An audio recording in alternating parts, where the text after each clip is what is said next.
এরা সব ইব্রাহিম আলাইহিস সালামের ভূমিকায় যদি এই কোরবানির শিক্ষাটা নিয়ে আজকে থেকেই নেমে পড়ে, আমরা 18 কোটি জনগণ যারা আছি ইসমাইল নবীর ভূমিকায় যদি আসতে পারি যে হ্যাঁ আমরা আল্লাহর বিধান পালন করতে আমাদের ঘাড় আমাদের জীবনও দিতে প্রস্তুত আছি, 53 বছর অপেক্ষা করা লাগবে? আর 53 ঘন্টায় বাংলাদেশে আল্লাহর কোরআন বিজয় হয়ে যাবে ইনশাআল্লাহ।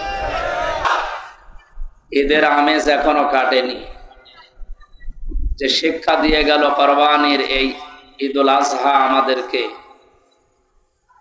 সব কিছু আল্লাহর জন্য দেওয়ার মন মানসিকতা তৈরি করার জন্য এসেছিল 1 বছর পর। যে সমস্ত ঐতিহাসিক ঘটনাগুলো আমরা কোরবানি আসলে শুনি, তার ভেতর অন্যতম আমাদের জাতির পিতা হযরত ইব্রাহিম আলাইহিস সালাম, তার সন্তানকে তিনি যে জবাই করার জন্য উদ্যোগ নিয়েছিলেন, আল্লাহ রাব্বুল আলামিন ডাক দিয়েছেন ফালাম্মা আসলামা ওয়া তাল্লাহু লিল জাবিন। এই যে আসলামা, এটা 2 বছর। আল্লাহ বলেন যখন তারা দুইজন এগ্রি হয়ে গেছে, রাজি হয়েছে আল্লাহর বিধান পালন করার জন্য, ওয়া তাল্লাহু লিল জাবিন, সন্তানকে কাঁধ করে ফেলেছে জবাই করার জন্য, ওয়া নাদাইনাহু ইয়া ইব্রাহিম, তখন আমি তাকে ডাক দিয়েছি চূড়ান্ত পর্যায়ে। قد صدقت الرؤيا إنا كذلك نجزي المحسنين, অবশ্যই তোমার স্বপ্নকে তুমি সত্য রূপ দিয়েছো, আমি মুহসিন বান্দাদেরকে এভাবে পুরস্কৃত করে থাকি। ইন্না হাদা লাহুয়াল বালাউল মুবিন আফাদাইনাহু বিযিবহিন আযীম। আল্লাহ পাক বলেন এটা অবশ্যই বিশাল পরীক্ষা, তাদের 2 জনের জন্যই বিশাল পরীক্ষা এটা ছিল। ইসমাইল সবাই করার ওই জায়গায় এনে দিয়েছে। আমার এখানে শিক্ষা দেওয়ার বিষয় আসলামা নিয়ে, আমি ফি জিলালিল কোরআন তাফহিমুল কোরআনের শিক্ষাটা বলছি। মুফাসসির লিখেছেন আসলামা আল্লাহ দিয়ে বচন দিলেন কেন? আমাদের জাতির পিতা যিনি 50টা পরীক্ষা দিয়েছিলেন জীবনে, প্রত্যেকটা পরীক্ষায় তিনি পাশ করেছেন, একটা পরীক্ষায় ফেল করেন না।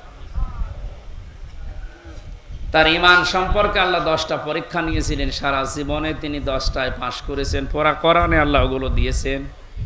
আমল সম্পর্কে পরীক্ষা নিয়েছিলেন 30টা, আর তার শরীরের ভেতরে আমার আল্লাহ পরীক্ষা দিয়েছিলেন 10টা। এসব মিলে 50টা পরীক্ষা পুরা জীবনে আল্লাহ তাকে নিয়েছেন। ওয়াইদ ইবতালা ইব্রাহিম রাব্বুহু বিকালিমাতিন ফাআতাম্মাহুন্না, ইব্রাহিমকে যতগুলো পরীক্ষা তার রব নিয়েছে প্রত্যেকটা পরীক্ষায় তিনি ফেল করেননি, পাশ করেছিলেন। চূড়ান্ত পরীক্ষা ছিল আগুনের ভেতরে ফেলা। কোন জায়গা বলেন তো? আগুনের ভেতরে যখন ফেলছিলেন, এইটা সবচাইতে বড় চূড়ান্ত পরীক্ষা ছিল। এত বড় কঠিন পরীক্ষা পৃথিবীতে আজও কেউ দেয়নি, কিয়ামত পর্যন্ত দেবে কিনা আমরা জানি না।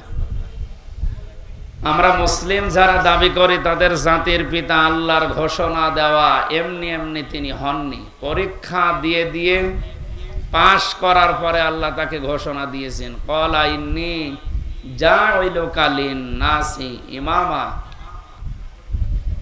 হে ইব্রাহিম আমি তোমাকে মানব জাতির জন্য নেতা বানিয়ে দিলাম, শুধু মুসলমানদের জন্য না। লিল মুসলিমিনা ইমামা আল্লাহ দিতে পারতেন, লিন-নাসি ইমামা দিয়েছেন। পৃথিবীতে মানুষ পদবাচ্যে যারা বিবেচিত সবার জন্য ইব্রাহিম আলাইহিস সালাম নেতা, আল্লাহর ঘোষণা দেওয়া নেতা। তা এ শব্দ বলে আল্লাহ শেষ করেননি। হযরত ইব্রাহিম সঙ্গে সঙ্গে আল্লাহকে জিজ্ঞাসা করেছিলেন ক্বালা ওয়া মিন যুররিয়াতি, এই যে নেতৃত্ব দেওয়া, নেতা হওয়া, এটা কিন্তু শুধু কাজ না, এটা একটা ইবাদত। এটা কি আমি শুধু নিজেই পেয়েছি নাকি আমার সন্তানাদি যারা কিয়ামত পর্যন্ত আসবে তারা নেতৃত্ব দিতে পারবে? আল্লাহ পাকও দেরি করেননি, সঙ্গে সঙ্গে জবাব দিয়েছেন ক্বালা লা ইয়ানালু আহদিজ জালিমিন,